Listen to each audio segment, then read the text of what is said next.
You're listening to the Big Cast, your source for the latest in financial technology.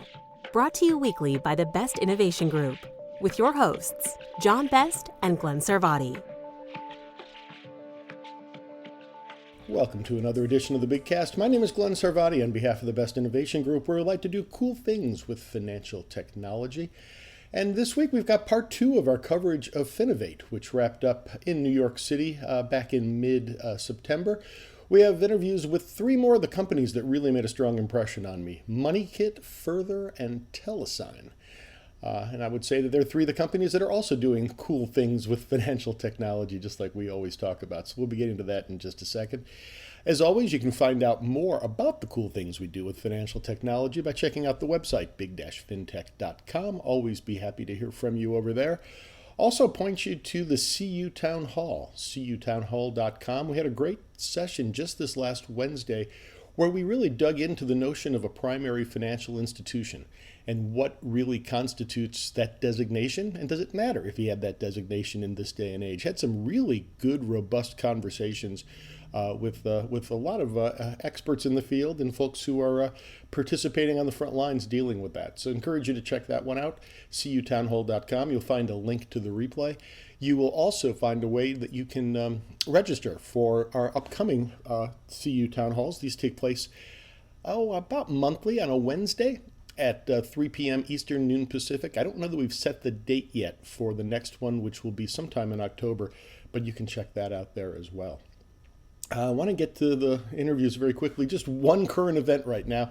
If you haven't seen it already, Donald Trump, during a campaign speech last week, promised that he would implement a 10% interest rate cap on credit card payments. I don't want to be speechless, but and I don't want to get into too much detail because we don't have a whole lot of time. But if you are not aware of that, I encourage you to take a look at it. And the Wall Street Journal this morning just pointed out something that, unlike a lot of things that seem to be off-the-cuff statements he throws out in his interviews that you wonder how much you take seriously. I did not see the video of this one, but this is the Wall Street Journal saying this. It looks like he was reading it off the teleprompter. So he wasn't freelancing on this one. It looks like somebody actually gave it some thought, which is kind of hard to imagine. But this led me to just take a really quick look at my credit card statements because, quite honestly, I don't pay a lot of attention to the interest rates because I don't carry a balance. I'm one of those transactors. And found something a little bit interesting that, some of the ones are over 20%. He said we can't let these people charge us, them, I think he said, charge 20 to 25%. And I do have a couple. Big Bank and American Express are over 20%. I have another big bank that's under 20%, but by far the lowest credit card interest rate on the cards that are in my wallet, I discovered, not too surprisingly, a credit union. Great Lakes Credit Union, kudos to you, under 15% right now. That is just purely facts coming out of my wallet, no promotional consideration received for that. Anyway, first of our interviews today, MoneyKit, one of the companies that, as I said, really made an impression on me.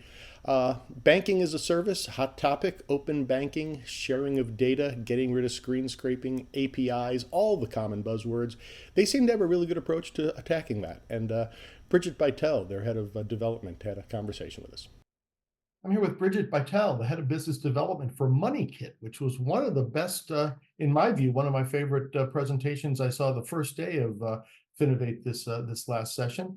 My takeaway that I wrote down was intelligent routing for data aggregation. So, Bridget, thanks for talking for the first off. And can you say is that a fair way to kind of summarize what MoneyKit's all about? Yeah, absolutely. And thank you for the kind words. That's definitely a fair summation. What we've built is a super platform or a universal API that intelligently aggregates data from multiple sources. So we intelligently aggregate data from all of the major bank data aggregators, Akoya, Finicity, MX Plaid, and Yodlee, maximizing your institution coverage, your connection success rates, and the availability of all the data products that those aggregators support. And I think I wrote down auto failover as well. So if something's not working right, it kind of goes on to the next most best available option. Exactly. we intelligently route to the aggregator that we believe to be the best suited for, whatever institution and data product combination you are connecting to. But, the space is thorny and there might be errors here and there. So if for any reason MoneyKit receives an error, we can automatically fail over to the next best provider and really ensure that your end customer can always access their data. There's redundancy built into the platform. And this all rolls up through one API, so you wouldn't need to maintain the separate APIs for the organizations you mentioned? Exactly. One API with data standardization across the board. So you also only need to worry about one response body format for all of your downstream data flows. So the flashing indicator light to me on this says open banking section 1033. Am I thinking about that right? Yeah, that's definitely an important consideration in this space. It's one that a lot of our customers are thinking about and preparing for, especially in sort of the banking and credit union space. And while, we obviously can't predict how that regulation is going to shake out, our position is firmly that, MoneyKit is going to be best positioned to quickly take advantage of the most compliant APIs. We've already built all of our integrations to FDX spec. And so if and when other API protocols come into play, we're going to have access to all of those in the quickest way possible because we support all of the major aggregators. The other magic word, or magic 3 letters, FDX, that seems to be the Yeah. So I think we got a pretty good sense. I mean, I know we're waiting for the final rule to come out from the CFPB. I think we know that kind of plus or minus 10% what it's going to look like. Do you see that as kind of an inflection point that'll really kind of turn the market into overdrive? A lot of people are asking that. I do think that's the big question. I think it remains to be seen how quickly financial institutions will be forced to adopt certain API standards. That's certainly what I'm waiting for. I think, in our mind, we're ready and willing to help folks access these APIs as quickly and easily as possible and maximize their coverage. And we're hoping that the other providers in the space will be able to help folks build out their data out APIs as quickly and easily as well. Now, remind me again, MoneyKit's been in business for a couple of years now, and you're alumni of a variety of kind of named firms that are kind of been similar in this space, right? Yeah, exactly. So we've been operating for 2 years, and our co-founders are Chris Stipik and Michael Del Monte. Chris was founding team and head of product design at Cash App, so really experienced with the front end challenges in data aggregation. I'm sorry, that was Cash App, you said? Yes, exactly. Wow, okay, yeah, front end, absolutely. Yeah. And that's why, we've really put a consumer level of design expertise into our SDKs and our linking experience. It's really beautiful and streamlined, which of course you saw at Finovate. And then our co-founder and CTO, Michael Del Monte, he was co-founder and CTO of a company called Quovo. They were an early pioneer in brokerage data aggregation. They were acquired by Plaid in 2019. And so, Michael is arguably the preeminent engineer of data aggregation. And we're very lucky to have him. When we talk about front end, it just occurs to me, the name MoneyKit would never be exposed to the end consumer, right? This is kind of a back office operation that would be white labeled. Exactly. Yeah, we have, no real desire to be a consumer brand. We are the first truly native platform. So the bank linking flow itself is entirely customizable to the bank or application's experience, really keeping the user in your brand, in your flow, and reducing abandonment along the way. Now, one name I saw that was mentioned in some of the documentation at Finovate, MSU FCU is a name that's familiar, friends of ours from the podcast. I know they're very heavily involved in this space, kind of innovating in their Reseda group as well. So they're one of your customers. Yeah, they are. And we love the MSU FCU team. I've really admired their sort of just attitude towards fintech. And I think a lot of folks in the credit union space look to them for sort of guidance about where and how to adopt some of the new technologies. And we'll be launching with one of their new products early next year. So stay tuned for that. We're super excited. And then you mentioned among your partners, and I guess distribution partners is the best way to think about it. Folks like, again, familiar names like MX, Yodlee. Yeah, exactly. You can work with MoneyKit and get access to MX, Yodlee, Akoya data, et cetera, because we're a reseller. We're effectively a distribution partner for them, which is great because, they want customers to be able to access their data. We make it as easy as possible with our SDKs. So if people want to find out more, did you mention you'll be out at Money 2020 come October? We sure will. Were you there last year, or just kind of your coming out tour right now? We were there. Last year was sort of putting feelers out. First time at the conference with MoneyKit. This year, we're taking it a bit more seriously, but I'm definitely taking meetings. So, would certainly be happy to meet folks who are going to be there as well. And that might be other partners, that could be customers, credit unions. Exactly. Banks, all Yeah. of the above. Yes, all of the above. And if people want to find out more before that, I think you got a nice, simple website too, moneykit.com, easy URL. Yes, you can fill out the form, slide into our DMs. We're always happy to do live demos for teams. I would say definitely please reach out or add me on LinkedIn. Great. Bridget Bytel, Head of Business Development for MoneyKit, as I said, really stood out to me at Finovate this week. Looking forward to hearing more and seeing you at Money 2020. Likewise. Thank you so much, Glenn. It occurred to me after this that we are still waiting for the announcement of the final rule around open banking coming from the CFPB. It's been promised and expected now for some time in the fall. This is pure conjecture on my part, but I'm wondering if we may be hearing about that at Money 2020, which is the last week of October. Hopefully we'll hear something sooner, but it occurred to me that Rohit Chopra, the head of the CFPB, actually kind of kicked off this entire process around Section 1033 and open banking and data rights back at Money 2020, going on 2 years ago, which shows just how slowly the wheels of regulation and bureaucracy turn. So given that would be a nice little loud megaphone and large megaphone for him to use to get the message out, it wouldn't surprise me. Although our friend Lou Grilli took a quick look. He's not listed on the agenda speaking yet, but that doesn't mean things might not change over the course of the next month or so. So, one way or another, I think we're going to be hearing more about 1033 and open banking in the near future, and it'll affect companies like MoneyKit and probably put them in an even better position to move forward with what they're doing. Last year, coming out of the FinovateFall conference, we spoke to a company called Union Credit that had kind of come into the public eye at that point. When we first started talking, or when I first saw Further on stage this year, I was unaware there was any connection between the two. And then little by little, not before I sat down and spoke with Madison Homan, but also during the interview itself, I discovered even more connections between the two of them. The plot thickened, and Union Credit was on stage this year as well. But for whatever reason, maybe because I had seen them before, it was Further that really jumped out at me. Let's have a listen to what they've got going on.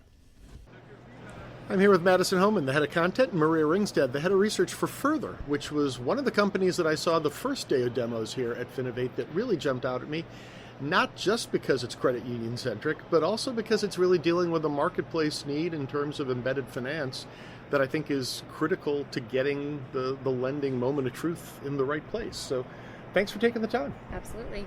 Thank you. So can you talk a bit about, it's a marketplace lending play, I guess is the best way of putting it. Embedded finance, making the offer for a consumer credit opportunity available at the moment you're looking to make a purchase. Can you elaborate from there? Exactly. So our high-level goal is to bring purchasing options that are healthy financing options from credit unions directly to consumers when they are at that point of purchase, making those big purchases online. And big, kind of defining, we're not talking buy now, pay later. We're talking about an actual finance. We're talking right? Personal loans, car loans, credit cards, things of that nature. So a car loan, we kind of get the sense there, but we're also talking exercise equipment, anything, luxury goods, appliances. Kind of high 100s, low 1000s, even lower than that? Exactly. Okay.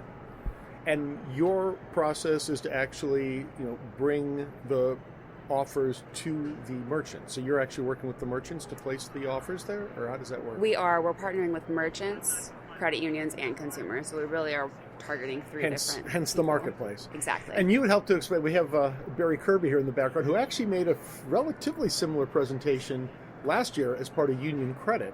And you were explaining to me, kind of demystifying this, that you're the consumer-facing piece of the equation. Correct. We are. So Union Credit's doing the B2B solution, and you are a wholly owned subsidiary of Union correct? Credit, correct. You also kind of just get it all out there. The Your Money Further, which was a brand I knew back from the CUNA days when they were promoting, you've actually kind of looped that into the mix as well, right? Yes. So Your Money Further started 5 years ago as a credit union advocacy program, really focusing on brand awareness for credit unions with Credit Union National Association. We were purchased in December of last year. Last year. Okay. By Union Credit. And we're still focused on credit union advocacy, but we're taking it one step further by getting consumers to come directly to credit unions through that point of purchase. Were you actually with Your Money Further? I was. I was okay. with CUNA for 5 years before the purchase. Okay, so now even coming together even more fully. So how do you said how many credit unions are on the platform at this point? There are about 45 credit unions on the platform right now and growing every day. And how do they make specific kind of prioritizations of the types of solutions, the types of loans they want to offer?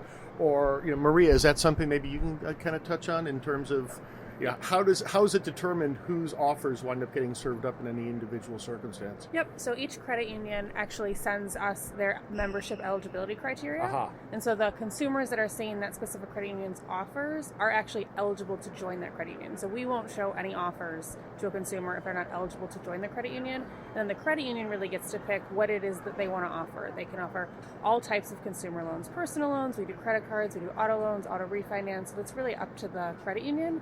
They can set the redemption limits and really choose what they'd like to offer and who they'd like to target, and that's how we decide. But these days with, community field of membership, 40 growing, I'm sure that in most cases there's more than one or two credit unions that qualify that could make the offer. Yep. Is it kind of a spin the wheel, or how is it determined, what's the algorithm to figure out who gets the primary placement? Or is it multiple? So we'll show every credit union that has an offer for that consumer or they're eligible to join, and then it will default to being ranked by the lowest APR. And then the consumer, once they're within our experience, then we give them the power to change the sorting if they'd like. So they can sort by lowest monthly payment, they can sort by distance, they can sort by credit limit. So it's really up to them what's important to them when they're looking for that loan. Got it. Would your algorithm know in advance if they were already a member of any of those credit unions, or you lack that information going into we the wouldn't mix? know that because we don't house any of the credit Right. unions' membership data. So we're specifically just targeting any consumer that's qualified, even if they might already be a member. But if they see all the opportunities and they see theirs on there, they're most likely going to which is great because then it just increases wallet share for that member. Exactly. So, in terms of your time kind of getting into this, are you seeing this is, again, the consumer-facing piece of it? Younger membership, obviously, this is an opportunity to kind of bring them in the mix as well, because this is more likely the way they're shopping? It's a very big opportunity. So right now, the average age of a credit union member is 57. I think that it's just getting older and older. We're seeing that I think 80% of Gen Z and millennials join a credit union through some type of loan activity.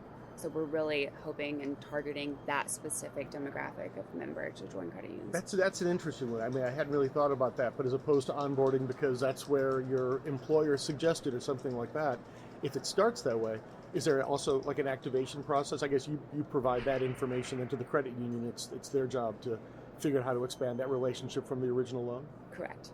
So data you've seen already in terms of the youth, the typical age? I mean, from the union credit side of the house, we see that it's around the age of like the mid-30s. Okay, so significantly younger. Yep. And we know about 4% of Gen Z consumers are credit union members. So part of our really big goal is to how do we usher in that next generation? And we're hoping further helps do that by really putting it in front of the consumer so they don't have to search for the credit union, because odds are they probably won't find it. If you Google personal loans, you're not going to see your local credit union pop up. You're going to see SoFi pop up. Right. Because they spend 50 to 51% of every dollar they make on member acquisition. So as credit unions, we just can't keep up. And so the goal is if we can all come together in this marketplace and put it right where these younger consumers are, then they'll know that there's actually better credit opportunities out there for them to benefit their whole financial needs. That actually kind of just made me think of an interesting, I think it's an interesting question. So are these merchants deciding that they want to serve up specifically credit union offers, or would these offers that are coming through further sitting kind of side to side with, as you say, a SoFi offer or a bank offer or something like that? How do they get sorted on the site? You kind of get that NASCAR effect of how many different alternatives you've got, in terms of financing at the website. So for Further specifically, we are just showcasing credit union loans. You offers. are, but the merchant site that you're partnering with may be showing more than one look. So I think that's something interesting that we're doing with Further is that we're trying to bridge the gap between the local credit unions and the local communities. Okay. So we're working with local merchants. Aha. Okay. So it doesn't tend to be the Peloton or somebody. Okay. So you really are. It's a shop local kind of approach. It is. That's Okay. really the approach we're taking from the get-go. Okay. That's helpful. Okay. So if people want to find out more, obviously I'm sure a lot of credit unions are listening, probably the most logical people who would be following up. What's the best way to get in touch? The best way to get in touch is to send us an email probably. Madison@unioncredit.app. So great. You're one of the favorite things that I saw. So we'll see how you. that stacks up when we get to the best of show. But you got my best of show anyway. Thank you. So. We appreciate it. Madison Homan and Maria Ringstad, thanks so much from Further and Union Credit, your partners here. Are looking forward to seeing how both of you play out. Thank you. So the other piece here that I really find fascinating is I'm sure you all remember. No, I'm not sure you all remember this. Your Money Further, which was the website that CUNA set up as a awareness campaign. I think I still have the Your Money Further shirt from GAC a couple of years ago. Really interesting that URL and that initiative, I guess, wound up getting acquired by Union Credit and Further, and that's where the name Further comes from and where they're pushing that through. Further, as well as Union Credit, because they really are part of the same organization, are part of the True Stage Ventures portfolio. So I will probably be seeing more of them this coming week, or actually about the time that you're listening to this, at the True Stage Discovery Conference in Madison, Wisconsin. So may have more to share with that one in the relatively near future. Finally, Telesign, one of the companies that, as a total data hound and also somebody who's very interested in the whole situation around fraud, I thought they had some really cool stuff that they showed us in terms of really understanding how fraud works and what the levels of impact are in the marketplace. Last week in our first episode around Finovate, we spoke to a company called Quavo. Their whole approach is remediation once fraud had occurred. Telesign, I think you would say, is basically standing sentry at the front door, trying to watch for detection and stop people before they get in. Seth Gilpin is with Telesign, and he walked us through some of the really interesting stuff they're doing there.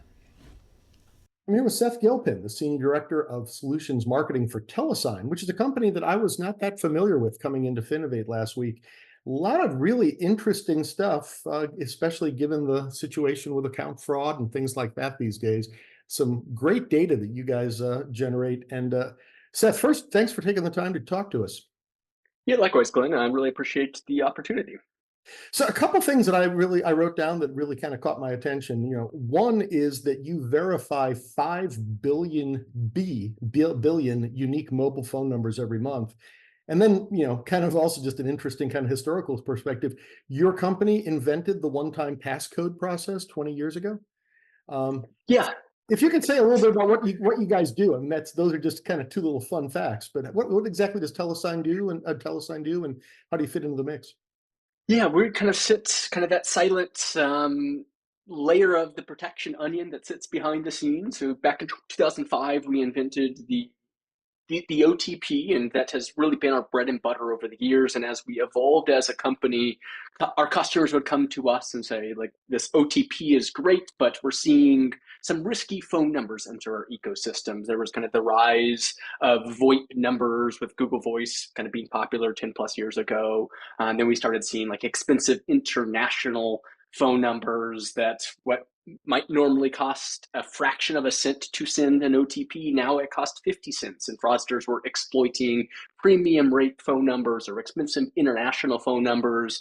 Then our customers came and said, we want to know who is the user behind the phone number. Is there any like mobile carrier data that you can share, or any risk-based data like has this phone number been SIM swapped? So over the years, we started looking at the behavior of phone numbers, the digital and mobile identity data that is associated with the phone number, and started building some machine learning driven risk-based models. So when users are signing up for an account, We can use the phone number as a trust anchor. Our customers can also layer in IP and email data into there as well. And we can help customers kind of through machine learning kind of deliver a real-time risk-based decision so our customers can get the data, the insights they need associated with that phone number to make some decisions on when to allow, when to block, when to flag in end-user interaction, whether that's a sign up, whether those are critical moments like resetting a password, like transferring money out of one's bank account. That's With a kind critical of moment. That qualifies as a critical moment.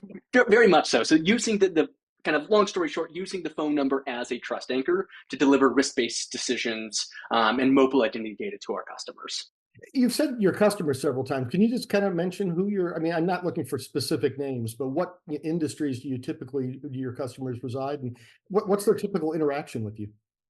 Yeah, so we're predominantly what we say is kind of a B2B2C company. So servicing businesses who are servicing end consumers. So 8 out of the 10 largest internet companies by market caps use Telesign to keep their platform, to keep their customers safe.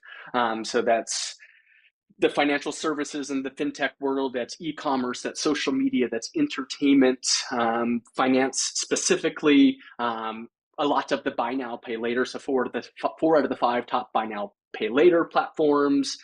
6 of the largest banks in the world are Telesign customers, and really popular in the digital wallets and the emerging crypto space are all kind of using Telesign behind the scenes to again keep their platform.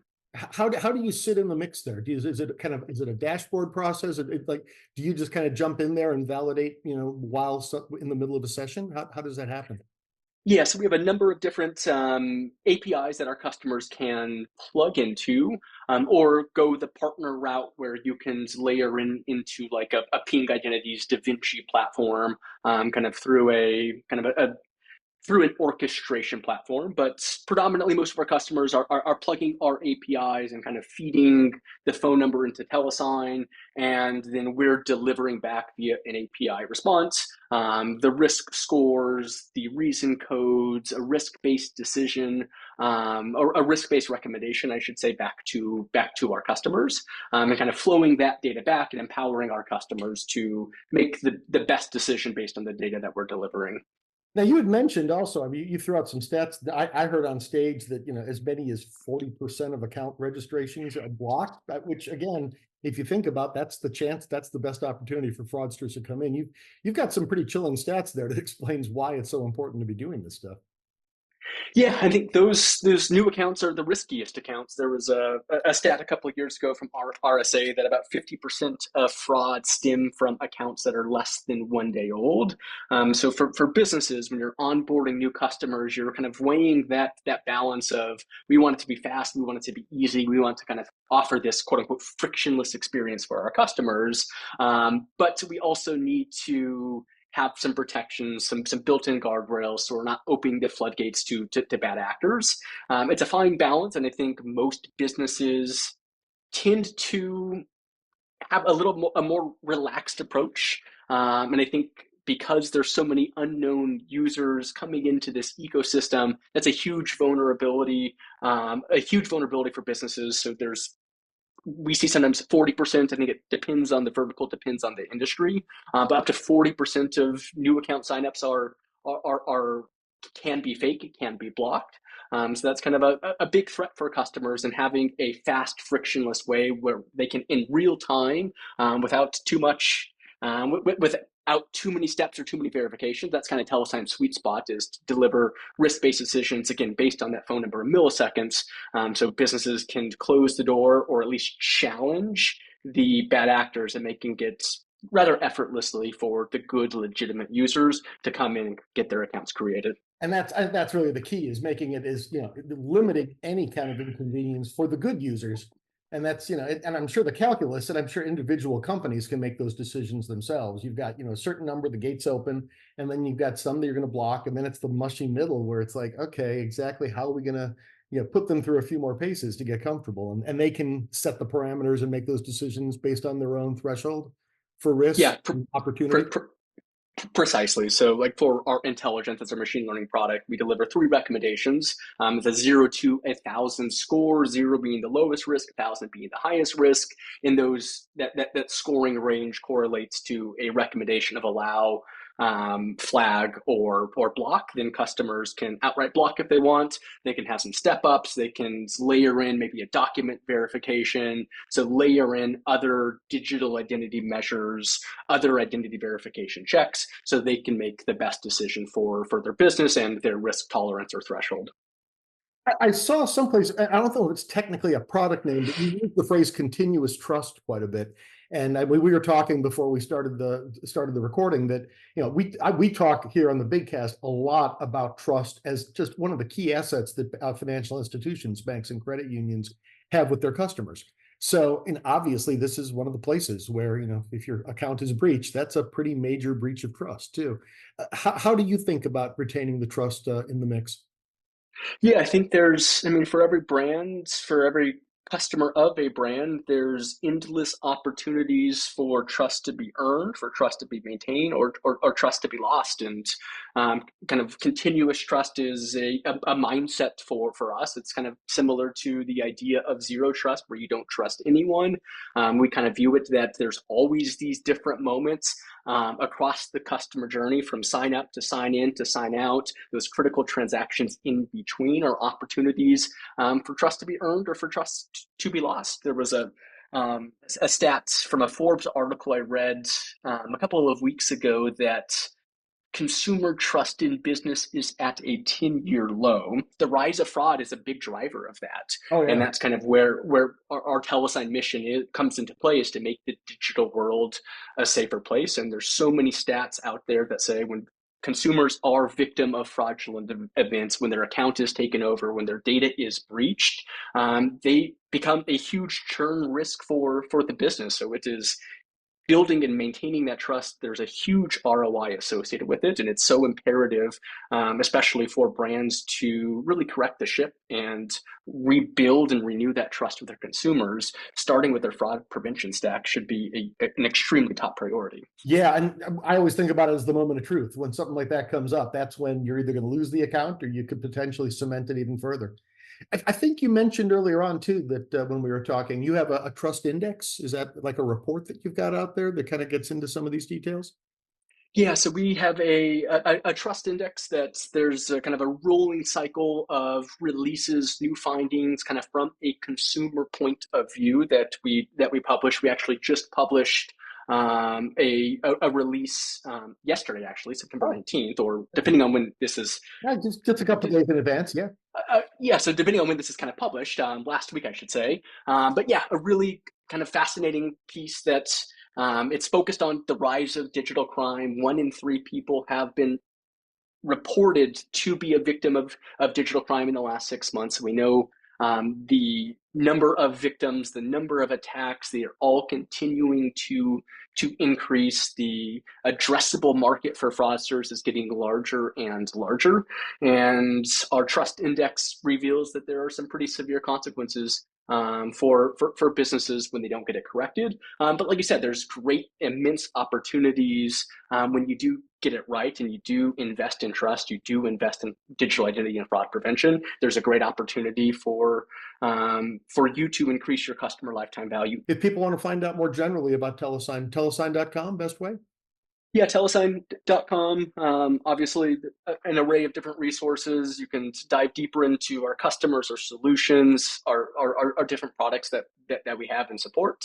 But Glenn, I appreciate the opportunity and really enjoyed this conversation. Great. Seth Gilpin, Senior Director of Solutions Marketing at Telesign. Really appreciate it. Thanks for taking the time. Yeah, thanks so much. So I've posted a link to their trust metrics and their trust report that I found quite interesting. And again, tying back to last week, we talked to, I don't know, I think it was 2 weeks ago now that I think about it, talked to a woman from Edelman with their trust barometer. In fact, I'll post a link to that interview as well. A different angle on trust, but hey, it all comes back to the same basic idea of trust being the greatest asset that financial institutions have with their customers, and a couple different ways of thinking about it and measuring it. So kind of wrapping everything up, I wanted to get back to the overall conference, which again, I thought it was a very strong set of presenters this year at Finovate. But everyone well, not everyone, but I get a chance to vote for 6 of those companies, 3 each day from the presentation for Best of Show. There were 8 winners of Best of Show at the end of the day. And again, last week, and I'll post a link to last week's episode, we covered all 8 of those. But right now, let me just mention the 6 companies that got my Best of Show votes. I mentioned not everybody gets to vote because for obvious reasons, Finovate excludes the presenting companies themselves and anybody who came associated with them as part of their tickets. So here are the companies that get my votes. Cardlift, which actually did win Best of Show overall, got a vote, my vote, and we interviewed their founder last week. Illuma Labs, our good friend Melinda Borker, who I did not interview this time around because we've spoken to him a few times in the past. But again, I gave him a Best of Show vote. I thought it really worked out well. And this time around, they did get a Best of Show nod for the show overall as well. Then a couple of the companies that we just heard from today, MoneyKit and Further, got votes from me, as well as Quavo, who was one of our interviews last week and I've mentioned earlier as well. And finally, the final company that I gave a vote to, and quite frankly, the company that I was the most surprised not to see win a show-wide Best of Show, and I've talked to a couple of other people there who they really thought was a standout as well, was a startup called Scamnetic. The word scam, as in online fraud, Netic. And a gentleman by the name of Al Pasquale, who was one of the co-founders, actually was on stage with them. You may recognize that name. We've spoken to them before. Al was also the founder of a company called Breach Clarity, which was then acquired and after a couple of different acquisitions is now part of TransUnion. And they were on Best of Show back when we talked to them. Well, I don't know how many years ago that was now. I think it was pre-pandemic, if I'm not mistaken. And they've taken a really cool approach of putting a solution out there to the consumer to let them see that, Al's a smart guy and he was approaching the space about, okay, discovery. He knows a lot about fraud. And what he kept hearing in terms of his discovery with banks and other potential customers was, we want something to help figure out when these online scams are going on and are they real? People don't know which links to click on. And they actually have created a consumer-facing application to help you decide and determine if something you just received in the inbox is actually legitimate. Example of that, I got a text from my daughter this week saying, hey, I want to make sure you got this so you don't get a penalty. She got a text saying that we had a toll that was due for the express lanes here in Georgia. And it was like $5.90. But if we didn't pay it in the next 2 days, it was going to be $59 in penalties, which ironically isn't all that unusual based on some of the other quick turnarounds on due dates and penalty levels that I've seen for things like parking tickets. Didn't smell right to me. Didn't make a lot of sense. She does have, even though she does not live in Georgia, she has a Georgia area code on her phone number, and it was a Georgia toll website. Sure enough, I looked it up. It didn't take Scamnetic for this one, but I found out that it was a scam. And from a peace of mind standpoint, I think they got a great solution. I talked to Al there, and we agreed that he's got some interesting stuff going on right now, and there's probably going to be a good opportunity in the future to have a conversation that we can probably get into a little more detail on what they're doing. So one that I want to make sure you're aware of, and one that we'll probably be coming back to sometime in the not too distant future. With that, another episode of the Big Cast in the books. My name is Glenn Sarvati. You can track me down via my firm 154 Advisors. You can find the Best Innovation Group at big-fintech.com. I'm at 154 Advisors on LinkedIn and X. Actually, just check out Glenn Sarvati on LinkedIn. Best Innovation Group also on LinkedIn. John Best, our Grand Poobah, at JB FinTech or at Big FinTech for the Best Innovation Group overall. I mentioned before, I will be at the True Stage Discovery Conference this week, probably when you're listening to this.